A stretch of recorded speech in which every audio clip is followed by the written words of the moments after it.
Our next guest today is a New York-based journalist who hosts the news show Pushback for the Gray Zone, and he writes regularly for The Nation. His writing also appears at his own Substack, mate.substack.com. In 2019, Aaron received this prestigious Izzy Award for Outstanding Achievement in Independent Media from Ithaca College. Please welcome Aaron Mate. Hi, Aaron. Hello, JD.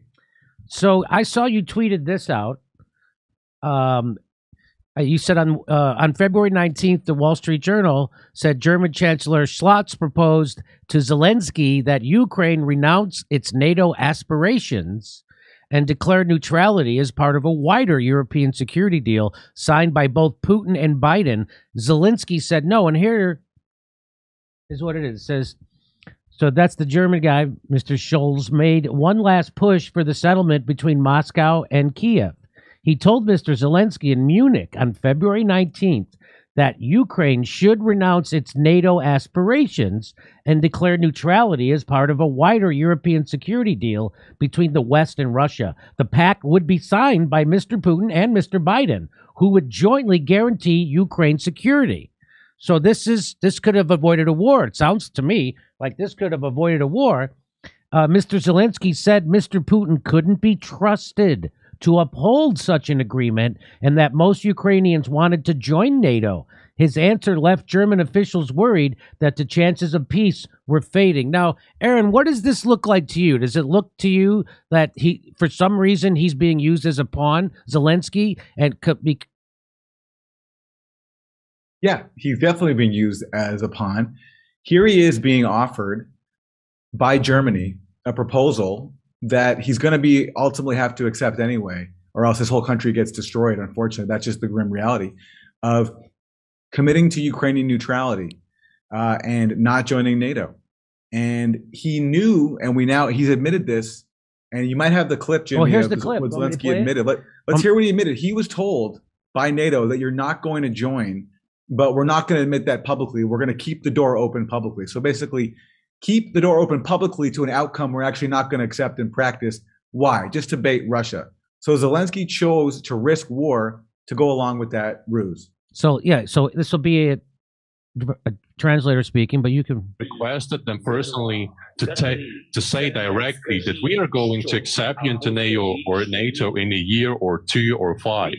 So that's Zelensky saying he asked them directly, are you going to allow Ukraine into NATO in a year or 2 or 3 or 5? And what did they say to him? They said this. Just say it directly and clearly, or just say no. And the response was very clear. You are not going to be a NATO or EU member, but publicly the doors will remain open.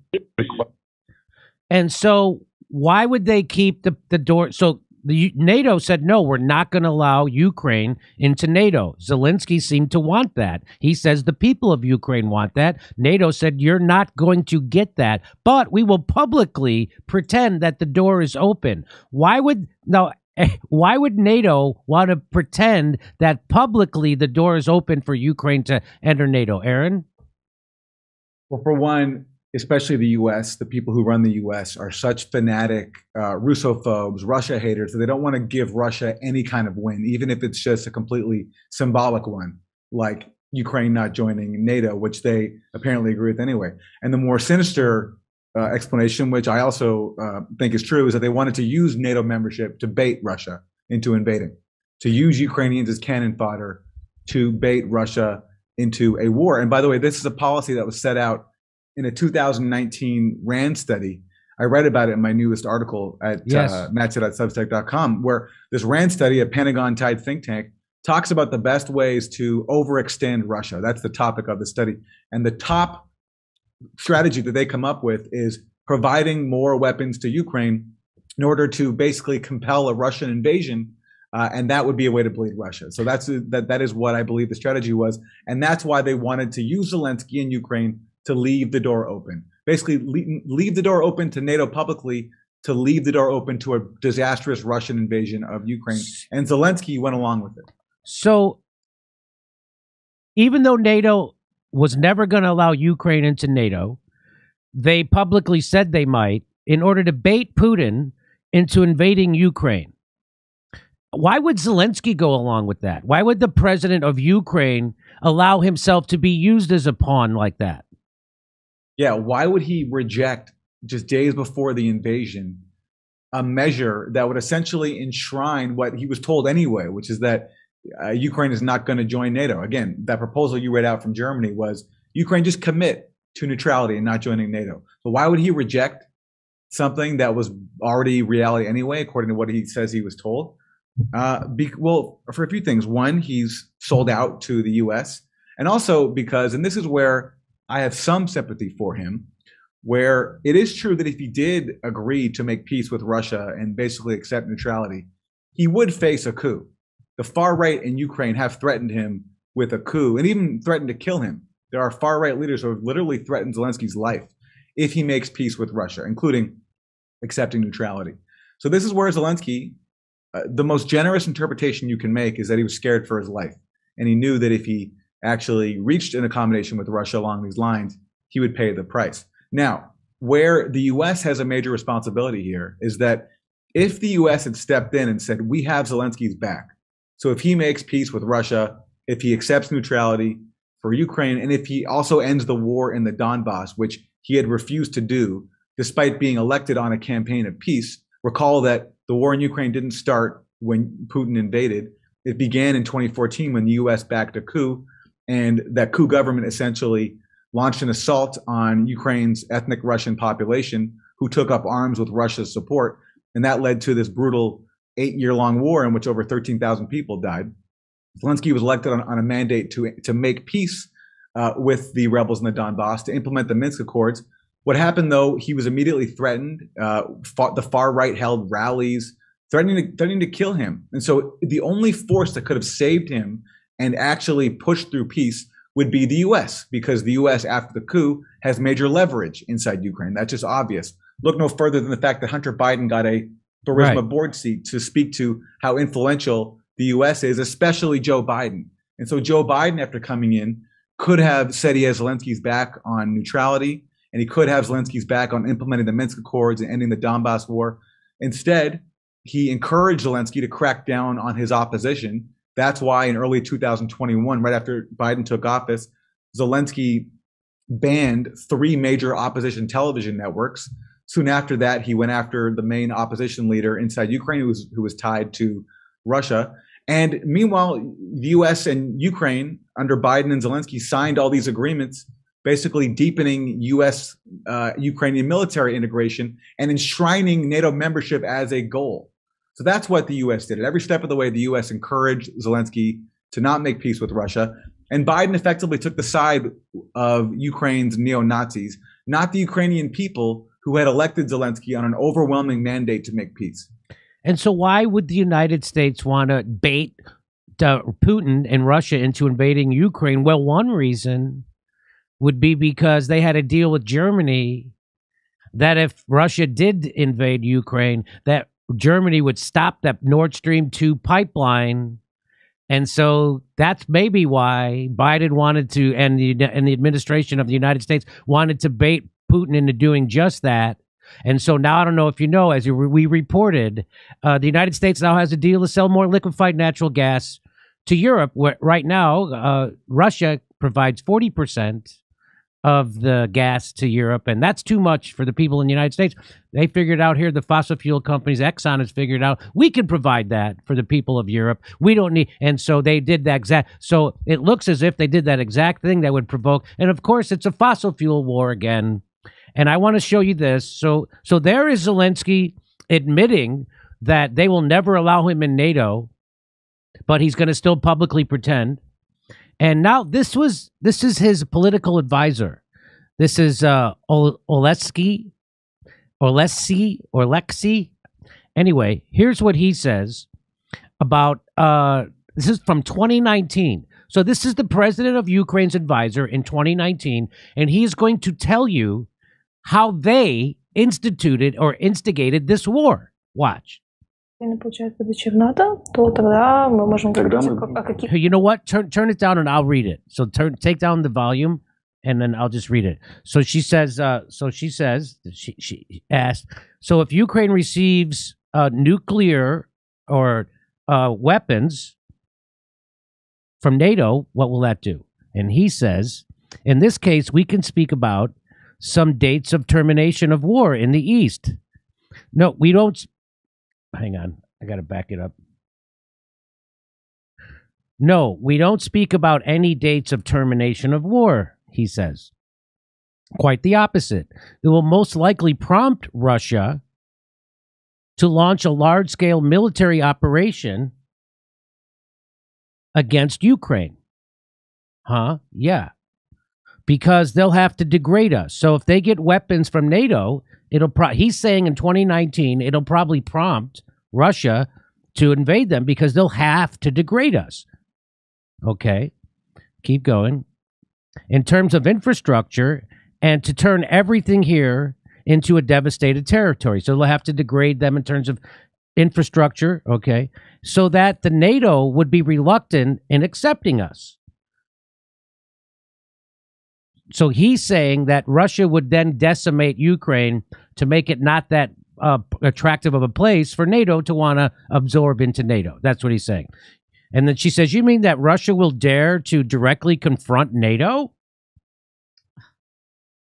He said, of course, Russia. No, not NATO. They must do this before we join NATO, meaning Russia has to invade Ukraine before Ukraine joins NATO to make us not interesting for NATO. So you get it. He's saying, so that we become uninteresting as a havoc territory. So if Russia destroys Ukraine, NATO won't want to bring Ukraine into NATO, like we said. So now he says, with the probability of 99.9%, our price for joining NATO is a big war with Russia. So this is in 2019, Zelensky's own advisor saying that if we join NATO, the price that we're going to have to pay for that is a big war with Russia.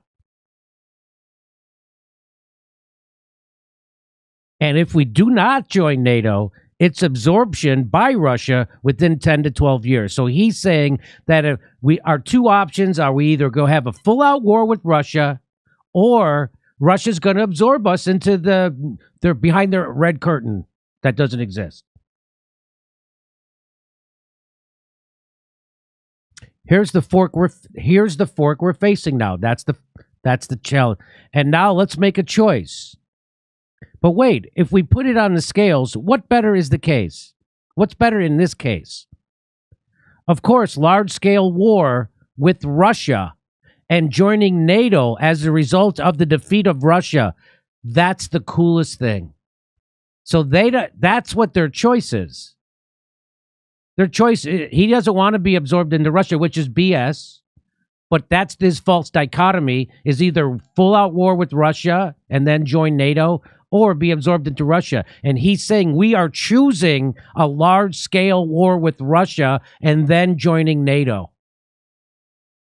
That's what Zelensky's advisor is saying that they want in 2019. Okay, see if there's more to this. He says that's the coolest thing, a war with Russia. And what can a large-scale war with Russia be like? Well, if it's offensive invasion of 4 Russian armies they created on our borders,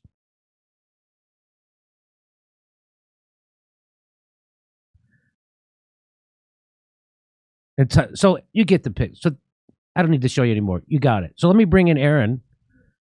Aaron, that part about Russia absorbing Ukraine, what do you say about that? No evidence for that. It is true that Russia took Crimea in 2014, but the reason they did that was obvious, and everybody across the Russian political spectrum supported it. You had a coup in 2014 backed by the US. The coup government was immediately talking about joining NATO. And so you had the prospect for Russia of its most important naval base in Crimea, where the majority of the population speaks Russian and identifies with Russia, falling into NATO. And so Russia acted quickly and absorbed it. And by the way, this was happening in parallel with the war in the Donbass beginning and the coup government essentially declaring an assault on the Russian-speaking population. But Russia didn't go beyond that. And even when the breakaway republics of the Donbass, Donetsk and Luhansk, wanted to become independent, wanted to essentially join Russia, Putin refused to recognize them as independent. Russia was advocating for the Minsk Accords, which I talked about earlier, this agreement under which these Donbass regions would stay inside Ukraine's borders, but get some limited autonomy. And that would be and in return for that, they would be demilitarized, and that would end the Donbass war.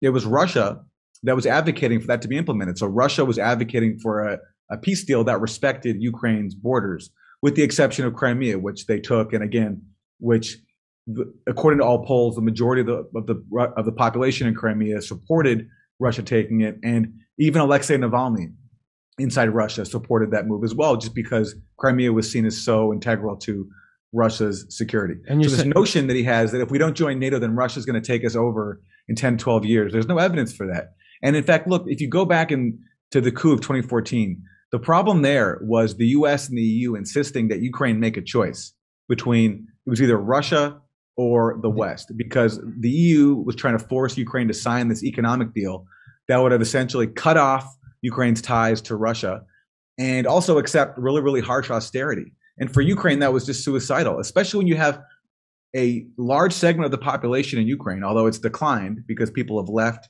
and because of the war. A large segment of the population speaks Russian, identifies with Russia, and wants to maintain ties to Russia. And that's why it's suicidal in that situation to force Ukraine into one camp or the other. It would be crazy for Russia to try to force Ukraine into its own camp at the exclusion of all those who don't want to be a part of or want to be tied with Russia. But it's also just as crazy, which has been the US-led policy, to try to force Ukraine into the US-led camp, essentially into NATO and the EU. And the answer in a divided country is to respect that division and keep the country neutral, because otherwise you're always going to have conflicts brewing up. And by the way, that's exactly what William Burns, the current ambassador to the CIA, predicted back when he was Russia's ambassador to the US. He wrote that famous memo that we know about thanks to WikiLeaks, warning that across the Russian spectrum, he was being told that NATO was a red line, that NATO membership for Ukraine was a red line for Russia because it would force Russia one day to intervene if there was going to be an internal civil conflict, which is exactly what has happened. So here, who's this colonel? This is Doug McGregor. He served in the Gulf War. He was a tank commander and led a famous battle there where the U.S. was victorious in the first Gulf War. And then in the 1990s, he was a strategic military planner for NATO during its bombing of Yugoslavia. Okay. And then he served under Trump at the end of Trump's administration as a senior advisor at the Pentagon. And so he's saying what we all know. Here he says it. The question is, what is it that Zelensky is going to do? The Russians have made it very clear what they want is a neutral Ukraine. This could have ended days ago if he accepted that. And then they can adjust the borders. But the eastern part of Ukraine is firmly in Russian hands. But again, the Russians are not seizing territory. They're destroying Ukrainian forces. That's their focus. Colonel, it sounds like you don't approve of Zelensky's stand. Oh, I think Zelensky is a puppet. And he is putting huge numbers of his own population at unnecessary risk. And quite frankly, most of what comes out of Ukraine is debunked as lies within 24 to 48 hours. The notions of taking and retaking airfields, all of this is nonsense. It hasn't happened. He's not a hero when he's standing up for himself and his own people? You don't think he's a hero? No, I do not. I don't see anything heroic about the man. And I think the most heroic thing that he can do right now is to come to terms with reality. Neutralize Ukraine. This is not a bad thing. A neutral Ukraine would be good for us as well as for Russia. It would create the buffer that, frankly, both sides want. But he's, I think, being told to hang on and try to drag this out, which is tragic for the people that have to live through this. I'm inclined to disagree. And he's dragging it out. We all know how this is going to end. We all know how this is going to end. Ukraine has to end up neutral. They're not going to beat Russia in a war. And this is what Russia's demands were. The Kremlin has announced its demand. Ukraine must change its constitution to guarantee it won't join any blocs, meaning NATO. Must recognize Crimea as part of Russia. Must recognize the eastern separatist region as independent, meaning the Donbass. And they have, so the first thing would be to stop shelling and killing the people in the Donbass, which they were supposed to do according to the Minsk agreement, but they never did. So we all know this is how it's supposed to end, but the United States and NATO and Zelensky doesn't seem like they want an end to this, right? No, it doesn't. That's why the U.S. is shipping in weapons, even though everyone knows that no matter what the U.S. does, Russia will always have the military advantage. That's why the reason the Minsk Accords happened is because Barack Obama ignored and overruled all of his top aides, including Joe Biden, Tony Blinken, Jake Sullivan, all of them saying we have to arm Ukraine to fight this proxy war that we began with the coup in 2014. And Obama refused. He worried that, first of all, the weapons would fall into the hands of Nazis, which is exactly correct. And he also pointed out that no matter what we do, Russia will always have military dominance. So if you pour weapons in, all you're doing is prolonging the war. All you're doing is sentencing more Ukrainians to die. So that's why the Minsk Accords happened, is because Ukraine militarily was weak back then. But when Obama left office, there's that clip of Lindsey Graham and John McCain. They go to the front line in Ukraine and they say 2017 will be the year of offense. And they used Russiagate to achieve that because Trump came in. He's being called the Russian puppet.